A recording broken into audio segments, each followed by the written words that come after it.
Growing up in my father's house was like living under a roof that cast two separate shadows, one dark, cold, and neglected, and the other bathed in a golden light of favoritism. Unfortunately, I lived in the shadow that lacked warmth. It wasn't always obvious to everyone, but to me, the imbalance was clear. I was my father's afterthought, while my half-sisters basked in his affection. My sister, the eldest among us, had always been a point of contention. She was the first child from my father's marriage to his ex-wife, and she re-entered our lives sporadically, as if testing the waters of her relationship with him. By the time she was 20, she had moved into our home and stayed for a few years before leaving again. Her visits always left ripples, sometimes subtle, sometimes turbulent. When she returned to live with us this time, she brought along her 2-year-old daughter, my niece, who was an adorable whirlwind of energy and curiosity. My sister claimed I was my father's favorite, a notion that would have been laughable if it weren't so insulting. "Dad spoils you," she would say, the bitterness dripping from her words. But the truth was far from her perception. She received gifts and attention while I learned to be invisible. I didn't complain. I had grown used to being overlooked. Still, it stung every time she accused me of being the favored one when my reality couldn't have been further from that. I had just graduated high school and was figuring out my next steps in life, which wasn't easy while living in a house filled with tension. My father's mood had been distant, distracted, and often indifferent. My sister spent her days glued to her phone, leaving her daughter's care to me. I didn't mind playing with my niece. In fact, I loved spending time with her. She was the only bright spot in a home that otherwise felt suffocating. But it wasn't just the accusations of favoritism that created tension. It was the unspoken hierarchy that placed my sister and her needs above everything else. My room, for example, wasn't just my space. It became a dumping ground for my niece's toys, or a place where my sister would send her daughter to play while she lounged on the couch scrolling through her social media feed. I didn't protest. I didn't want to start a fight. I had always been the one to keep the peace. That day started like any other. I had finished tidying my room and was washing dishes in the kitchen. Music played in the background, my usual companion for chores. It was one of the few moments I could claim as my own, a small reprieve from the chaos of the house. I was lost in the rhythm of scrubbing plates when my father's voice shattered my focus. "Get in here," he barked, his voice echoing through the hallway. I froze, my heart pounding in my chest. My father rarely raised his voice at me. Even when he was upset, he had always been reserved, distant rather than aggressive. But this time, he sounded furious. I turned off the water, dried my hands, and cautiously walked toward him. As I approached, his face was a mask of anger, his eyes narrowed, and his jaw clenched. He stepped closer, his voice low but seething with rage. "You lazy pig of a tramp," he hissed. "If you don't clean up your mess, I'll throw everything in that room into the bin." I blinked, stunned by the venom in his tone. I didn't understand what he was talking about. My room was clean. I had tidied it that morning like I did every Friday. A knot of fear and confusion formed in my stomach as I struggled to process his words. "What mess?" I managed to stammer, my voice barely above a whisper. "Don't act stupid," he snapped. "Go look for yourself." I turned and walked toward my room, my legs trembling with each step. The closer I got, the more I felt a sinking dread in my chest. When I reached the door and pushed it open, the sight before me stole the breath from my lungs. My room had been ransacked. Clothes were strewn across the floor. My drawers had been yanked out and overturned, and my mattress was pulled halfway off the bed frame. Everything was in disarray, as though a tornado had ripped through my personal sanctuary. I stood there, frozen, as tears welled up in my eyes. I couldn't comprehend what had happened. I had left it spotless just hours earlier. My sister's voice cut through the silence, like a blade. "I was looking for my daughter's shoe," she said, her tone defensive and unapologetic. She stood in the doorway, arms crossed, glaring at me as if I had somehow caused this chaos. "She always plays in here, so I figured it had to be somewhere in your room." Her words felt like a slap to the face. My room wasn't just trashed, it had been violated. my privacy, my space. Everything I had worked to keep orderly amidst the chaos of this house was destroyed over a shoe. "It's not here," I said, my voice cracking as tears spilled down my cheeks. "I haven't seen it." My father's heavy footsteps approached from behind, and for a moment, I thought he might apologize or at least show some remorse. Instead, he turned on my sister. "What the hell is wrong with you?" he shouted. "You had no right to destroy her room like this." Their argument erupted, loud and explosive, as I stood there, numb and shaking. My sister's defensiveness turned to anger, and within minutes, she was packing her things. By the time she stormed out of the house with her daughter in tow, the damage had already been done, not just to my room, but to the fragile threads holding this family together. For the first time, I saw a crack in my father's armor of indifference, but it was too little, too late. My sister was gone, and I was left to pick up the pieces, alone as always. The aftermath of that disastrous day hung over the house like a storm cloud. My room was still in shambles, and my father hadn't uttered a single word of apology. He hadn't even acknowledged the destruction left behind or the pain it had caused me. Instead, he carried on as if nothing had happened, burying himself in his routine while I quietly tried to put my life back together. Cleaning up the mess was overwhelming. Each drawer I restocked, each piece of clothing I folded, and each item I returned to its place felt like I was piecing together not just my room, but also a part of myself that had been shattered. This wasn't just about a shoe. It was about years of being undervalued and overlooked, years of being treated as if I didn't matter.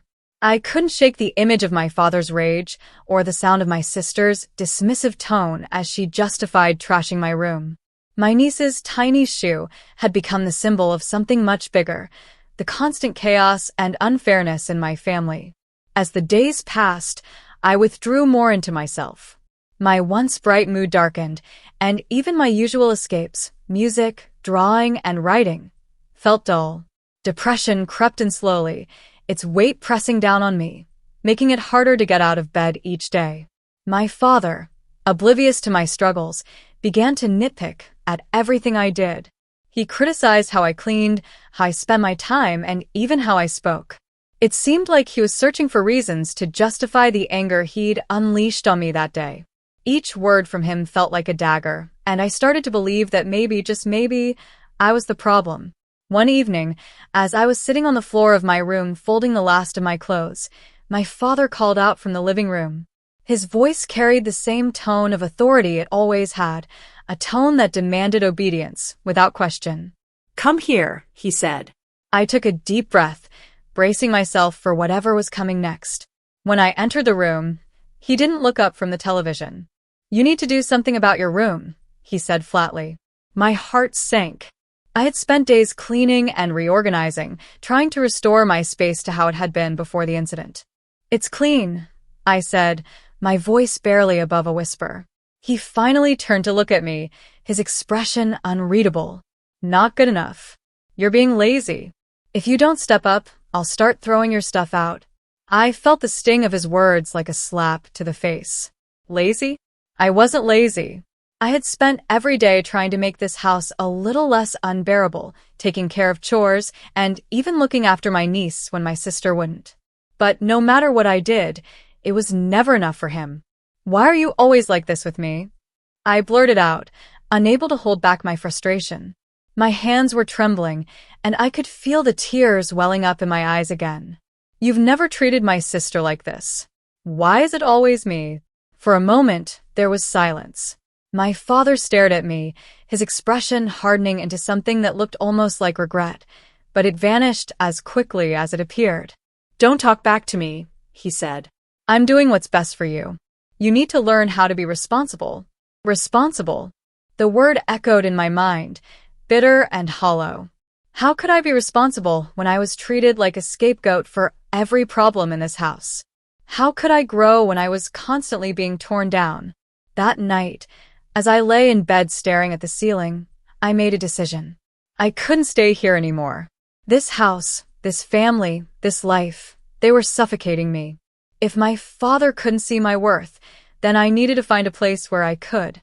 It wasn't an easy decision, but it was one I knew I had to make. My friend's mom had always been kind to me, treating me like one of her own whenever I visited. I thought about the warmth of their home, the laughter that filled their kitchen, and the way they made me feel like I belonged. The next morning, I packed a small bag with the essentials, clothes, toiletries, and a few keepsakes that reminded me of happier times. I didn't say anything to my father as I left the house. I knew he wouldn't notice, at least not until later, and by then, I'd already be gone. As I climbed into my friend's mom's car, I felt a strange mix of emotions: fear, sadness, and a faint glimmer of hope. I wasn't sure what the future held, but I knew one thing for certain: I couldn't keep living in a place where I was made to feel invisible. As the car pulled away from the house, I glanced back one last time. The familiar walls and windows that had once felt like a prison were growing smaller in the distance. I didn't know if I'd ever return, but for the first time in a long time, I felt a sense of freedom. It wasn't just about leaving the house. It was about leaving behind the pain, the neglect, and the shadows of favoritism that had haunted me for so long. And as the road stretched out before me, I began to believe that maybe, just maybe, I could find a place where I truly belonged. Moving in with my friend's family was like stepping into an entirely different world. Their home was warm and inviting, a stark contrast to the cold tension that had defined my father's house. The laughter that echoed through the halls, the shared dinners around a cluttered but cheerful dining table, and the small acts of kindness between family members were things I had only dreamed of experiencing. My friend's mom, Mrs. Reynolds, welcomed me with open arms. She made it clear that I was not a burden, something I hadn't realized I needed to hear. On my first evening there, she cooked a hearty dinner and insisted I eat with them. The meal was simple, spaghetti and garlic bread, but the way everyone chatted and laughed made it feel like a feast. "How's your room so far?" Mrs. Reynolds asked as she passed me the bread basket. "It's perfect, thank you," I replied, my voice soft. She had cleared out the small guest room for me, even putting fresh sheets on the bed and a little vase of flowers on the nightstand. It wasn't fancy, but it was the first time in years I felt like I had a space of my own. My friend, Lily, leaned over and nudged me playfully. "I told you Mom would treat you like royalty," she said with a grin. I smiled back, but deep down, I felt a pang of guilt. I wasn't used to kindness without strings attached. It felt foreign, almost too good to be true. In the days that followed, I slowly began to adjust to my new environment. Mrs. Reynolds insisted that I take things one step at a time. "You've been through a lot," she said one morning over coffee. "Give yourself permission to heal." Her words stuck with me. For so long, I had been caught up in survival mode, doing whatever I could to avoid conflict and keep the peace at home. Now, for the first time, I had the opportunity to think about what I wanted and who I wanted to be. I started small. I helped with chores around the house, something that felt oddly satisfying when it wasn't demanded of me in anger. I played board games with Lily and her younger brother, Sam, who quickly adopted me as his honorary big sister. I even began journaling again, something I had stopped doing when my father started reading through my notebooks to check my attitude. But healing wasn't a straight line. There were nights when I lay awake, haunted by memories of my father's words or the image of my sister trashing my room. I wondered if I had made the right decision by leaving. What if things had eventually gotten better? What if I had tried harder to earn their respect? One evening, as I was sitting on the porch with Mrs. Reynolds, she seemed to sense my inner turmoil. "You know," she began, "sometimes the hardest thing to do is to walk away from the people we love when they're hurting us." I didn't say anything, but her words resonated deeply. "Leaving doesn't mean you don't care about them," she continued. "It means you care enough about yourself to say, 'This isn't okay.'" For the first time, I allowed myself to believe that leaving wasn't a failure. It was an act of self-preservation. Slowly, I began to open up to Lily and her family about what had happened. I told them about my father's favoritism, my sister's jealousy, and the way my room had been trashed over something as trivial as a missing shoe. They listened without judgment, offering only support and understanding. "You didn't deserve that," Lily said firmly one night as we sat cross-legged on her bedroom floor. "None of it." Her words were like a balm to my wounded heart. For so long, I had carried the weight of my family's treatment, believing that maybe I was the problem. Hearing someone say otherwise felt like a step toward freedom. As the weeks turned into months, I began to rebuild myself piece by piece. I found a part-time job at a local cafe, where the cheerful atmosphere and steady routine gave me a sense of purpose. I started saving up, dreaming of one day having my own place where I could truly start fresh. Most importantly, I learned to embrace the small moments of joy, watching movies with Lily and Sam, baking cookies with Mrs. Reynolds, and sitting on the porch as the sun set, painting the sky in hues of pink and orange. I wasn't just starting over, I was learning what it meant to live. Months passed, and I began settling into my new life. The distance from my father and sister gave me clarity, but it didn't erase the lingering resentment or unanswered questions. As much as I tried to move forward, the past had a way of creeping back in, especially during quiet moments. One day, I received an unexpected message from my father. It was short and blunt. "You need to come home and get the rest of your stuff." No apology, no sign of regret, just an order. My first instinct was to ignore it, but Lily convinced me otherwise. "You need closure," she said. "Go, but don't go alone. I'll come with you." We arrived at the house a few days later. It felt strange to be back, as though I didn't belong there anymore. The walls that had once felt suffocating now seemed unfamiliar. My father greeted us with indifference, barely glancing at me as he directed us to my room. Stepping into my old room was like walking into a time capsule.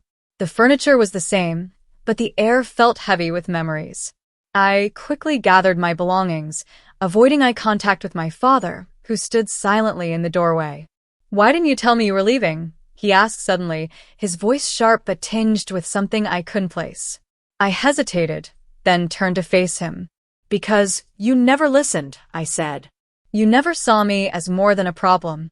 He opened his mouth to respond, but no words came out. The silence between us felt louder than anything he could have said. After loading my bags into Lily's car, I paused to take one last look at the house. It wasn't home anymore, and I realized it never truly had been. Driving away, I felt a strange sense of relief. I didn't need his apology or validation. I was finally free. After retrieving my belongings, I returned to the Reynolds house feeling a mix of emotions: relief, sadness, and a lingering frustration. For years, I had craved something from my father that he seemed incapable of giving: acknowledgement. But standing in that house one last time, I realized I didn't need it anymore. Life at the Reynolds was a stark contrast to everything I'd left behind. The family wasn't perfect, but they were genuine. Mrs. Reynolds had become a maternal figure to me, offering guidance without judgment. She reminded me of the mother I never really had, a comforting presence who always seemed to know what to say. One evening, as we sat in the kitchen sipping tea, she asked me about my plans. "What's next for you, dear? You've got a whole life ahead of you." Her question caught me off guard. For so long, I had been consumed by surviving each day that I hadn't thought about the future. "I'm not sure," I admitted. "I'd like to go to college someday, but I don't know if I can afford it." Mrs. Reynolds smiled warmly. "You're capable of more than you think. Start small, but don't be afraid to dream big." Her words stayed with me. The next day, I started looking into community colleges and part-time classes. I didn't have much saved up, but it was a start. For the first time, I felt a flicker of hope, a sense that I could build something better for myself. Meanwhile, my friendship with Lily deepened. She had always been my rock, but now she felt more like family. We spent hours talking about our dreams, sharing secrets, and laughing over the smallest things. It felt good to have someone who truly understood me. Despite my progress, the scars of the past lingered. I had cut off contact with my sister entirely, but she was still a shadow in my mind. Sometimes, I wondered if she regretted what she had done, if she even realized the damage she'd caused. One night, as I lay in bed staring at the ceiling, I decided that forgiveness wasn't for her, it was for me. I didn't need to forget or excuse her actions, but I could let go of the anger that weighed me down. I deserved peace, and I was ready to claim it. The road ahead wasn't going to be easy, but for the first time in years, I felt like I was in control of my own story. I was no longer defined by my father's neglect or my sister's jealousy. I was free to write my own future, one step at a time. Months went by, and my life steadily improved. I enrolled in a few community college classes, focusing on subjects that interested me, like creative writing and psychology. For the first time, I felt a sense of purpose. My days were busy but fulfilling, and I began to feel like I was carving out a life for myself, one free from the chaos I had left behind. But just as I was starting to find my footing, the past came knocking. It started with an unexpected message from my sister. I was sitting in my room, finishing up an assignment, when my phone buzzed. Seeing her name on the screen sent a wave of anxiety through me. The message was short. "Can we talk? I need your help." My first instinct was to ignore it, but curiosity got the better of me. Against my better judgment, I replied, "What do you want?" She responded almost immediately. "I know I messed up, but I'm in a bad spot. I have nowhere else to turn." Her words were vague, but they hinted at desperation. Part of me wanted to slam the door on her, to tell her she had made her bed and now had to lie in it. But another part of me, one that I hated to admit existed, felt a pang of sympathy. After some back and forth, she revealed that she had recently lost her job and was on the verge of being evicted. She needed a place to stay, if only for a little while. "Please," she begged. "For your niece?" Her mention of my niece hit me harder than I expected. I had always loved that little girl, even if her mother had made my life a living hell. Still, I wasn't sure if I could open that door again. I turned to Mrs. Reynolds for advice. She listened patiently as I explained the situation, her face thoughtful. "You don't owe her anything," she said gently. "But if helping her won't hurt you, it might be worth considering, for your own peace of mind." After a sleepless night, I made my decision. I agreed to meet my sister at a coffee shop, neutral ground where we could talk. When I saw her walk in, I was struck by how different she looked. The confident, entitled demeanor she once carried was gone, replaced by exhaustion and vulnerability. "I know I don't deserve your help," she said, her voice trembling. "But I'm asking anyway, for her sake." Looking into her eyes, I felt a complicated mix of emotions. Anger, pity, and something resembling hope swirled together. I wasn't sure if I could trust her, but I realized I didn't need to decide everything in that moment. "All right," I said finally. "We'll figure something out. But this doesn't mean I've forgiven you." She nodded, tears brimming in her eyes. "Thank you. That's more than I deserve." As I left the coffee shop, I couldn't shake the feeling that this was a turning point, not just for her, but for me as well. The day my sister moved into the Reynolds guest house felt surreal. It wasn't a decision I made lightly, and I set clear boundaries from the start. "This is temporary," I told her firmly. "You'll stay here for a month, and during that time, you need to figure out your next steps. I'm not cleaning up your mess." She nodded, avoiding eye contact. "I understand. Thank you." For the first few days, things were awkward but peaceful. My niece, as bubbly as ever, seemed thrilled to be around me again. She spent hours playing in the yard with Lily, who had quickly grown fond of her. Seeing them laugh together brought back memories of the times I had spent taking care of her when we all lived under the same roof. But my sister was another story. While she was polite and kept her distance, there was an air of tension between us that neither of us could ignore. One evening, as we sat in the kitchen sipping tea, she finally broke the silence.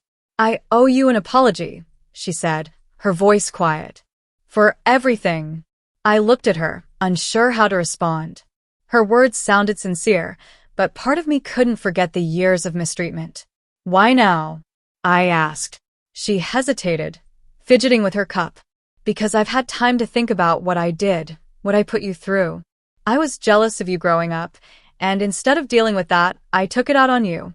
I thought Dad loved you more, and I resented you for it." Her confession caught me off guard. I had always known there was jealousy between us, but hearing her admit it out loud felt like peeling back the layers of an old wound. "I don't need you to explain," I said. "What I needed was for you to treat me like a sister, not a rival." She nodded, tears welling in her eyes. I know. I can't change the past, but I want to make things right. Her words hung in the air, and for the first time, I saw a glimpse of the person she could be, someone who wasn't consumed by bitterness or pride. But forgiveness wasn't something I could give so easily. Over the next few weeks, I watched her closely. True to her word, she started looking for jobs and even offered to help around the house. It was a strange sight, my once entitled sister humbling herself, doing chores, and taking responsibility for her actions. Slowly, the walls between us began to crumble. One afternoon, as we sat outside watching my niece play, she turned to me and said, "I've been thinking about Dad." The mention of him made my chest tighten. "What about him?" "I know you've cut him off, and I don't blame you," she said. "But I think he misses you." "He's too stubborn to admit it, but I can see it." Her words stirred something in me. I had spent so long resenting my father that I hadn't considered how he might feel about my absence. But could I really face him again after everything? "I don't know if I'm ready for that," I admitted. "You don't have to be," she said. "But when you are, I think it's worth trying. For your sake, not his." Her advice surprised me. For the first time, she wasn't pushing me to do something for her benefit. She was looking out for me. It was a small gesture, but it meant more than I could say. By the end of the month, my sister had found a job and secured a small apartment for herself and her daughter. The day she moved out, I felt a strange mix of emotions, relief, pride, and a touch of sadness. As she hugged me goodbye, she whispered, "Thank you for giving me another chance." I'll never forget it. Watching her drive away, I realized how much we had both changed. Our relationship would never be perfect, but for the first time, it felt like there was a foundation to build on. That night, as I sat in my room reflecting on everything, I found myself thinking about my father. Maybe my sister was right. Maybe it was time to confront the past one last time. Not for him, but for me. The idea scared me, but it also gave me hope. For the first time, I felt like I was on the verge of something new, something that could finally set me free. The decision to face my father didn't come easily. Weeks passed, and I went back and forth, debating whether it was worth reopening wounds I had worked so hard to heal. But every time I thought about moving forward, his voice echoed in my head, the anger, the disappointment, the sting of his accusations. I realized I couldn't fully let go of the past without confronting it. One crisp autumn morning, I found myself outside his house. The sight of the place brought back a flood of memories, some good, but mostly painful. Taking a deep breath, I knocked on the door. When he opened it, his expression was unreadable. He looked older, the lines on his face deeper than I remembered. For a moment, we just stood there, neither of us knowing what to say. "Can I come in?" I finally asked. He stepped aside, letting me into the home that used to be mine. The air felt heavy with unspoken words as we sat in the living room. I noticed little changes, a new chair, different curtains, but the house still felt the same, like a place I no longer belonged. "What brings you here?" he asked, his tone cautious. "I needed to talk to you," I said. "About everything that happened before I left." He nodded, leaning back in his chair. I figured this day might come. For the next hour, I laid it all out. I told him how his words had hurt me, how his actions had made me feel like I didn't matter. I told him about the impact of his favoritism and how it had strained my relationship with my sister. I even told him about the night he threatened to throw my things out the moment that had pushed me to leave. He listened without interrupting, his expression shifting from defensiveness to something that looked like regret. When I finished, there was a long silence. "I messed up," he said finally, his voice heavy. "I let my anger and my own issues blind me to what I was doing to you. I should have been better." His admission took me by surprise. I had prepared for excuses, justifications, or even denial, but not this. "I don't know if I can forgive you," I said, my voice trembling. "But I needed to say these things. For me." He nodded, his eyes glistening. "I understand. And I'm sorry, truly. I can't change the past, but I hope you can find peace." The weight on my chest lifted slightly. I didn't feel a sudden rush of forgiveness or closure, but I felt heard, and that was enough for now. Before I left, he asked if we could try rebuilding our relationship. "I know it'll take time," he said, "but I want to be part of your life, if you'll let me." "I don't know," I admitted. "Maybe someday. But for now, I need space." He nodded, accepting my answer without protest. As I walked away from the house, I felt a strange mix of emotions: relief, sadness, and a sense of possibility. Life moved on. My sister and I continued to mend our relationship, slowly but surely. She became more independent, and our conversations grew more genuine. My niece remained a bright spot in my life, her laughter a reminder of the joy that could still be found in the world. As for my father, I kept my distance. We exchanged occasional messages, but I wasn't ready to fully let him back in. Maybe one day I would be, or maybe I wouldn't. Either way, I knew I had taken the first step toward healing. The scars of the past would always be there, but they no longer defined me. I was learning to build a life on my own terms, surrounded by people who truly cared for me. And for the first time in years, I felt free.